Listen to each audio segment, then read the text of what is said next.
嘅瑪莎拉蒂總裁如何長久保持巔峰狀態？真正嘅專業養護從精準檢查診斷開始，拒絕千篇一律嘅套餐，一車一況按需匹配。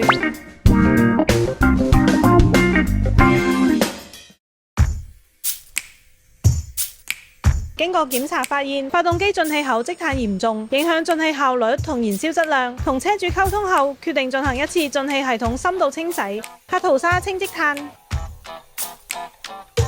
清積碳後，進氣更順暢，動力響應更直接，發動機運行更平穩。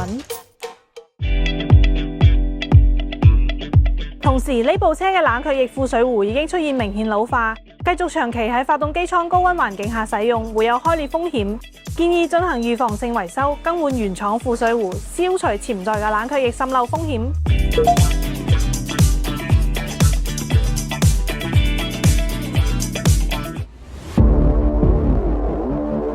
剎車片磨損已經接近極限值，剎車碟起槽，而且實測值只有27mm，低於標準極限值，需要更換。品牌剎車片比較大機率會出現異響，我哋建議更換原廠剎車碟、剎車片。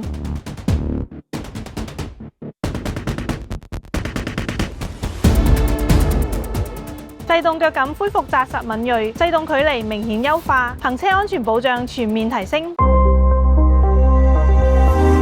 經過檢查，變速箱性能已經衰退，已到期更換變速箱油。如果到期唔做變速箱保養，會影響換擋平順性與傳動效率。呢台車保養使用德國采埃夫變速箱油，有效保護變速箱精密齒輪。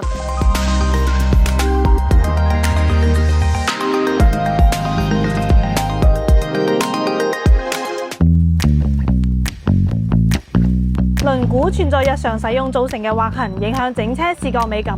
車主選擇一並進行輪毂修復翻新，完美恢復輪毂嘅金屬質感與光澤。從核心機械性能嘅精準優化到外觀細節嘅完美修復，本次施工嘅每一個項目都直指具體車況，按需養護，有必要先施工，有優化先推薦，確保每一筆投入精準轉化為駕乘品質與車輛價值嘅雙重提升。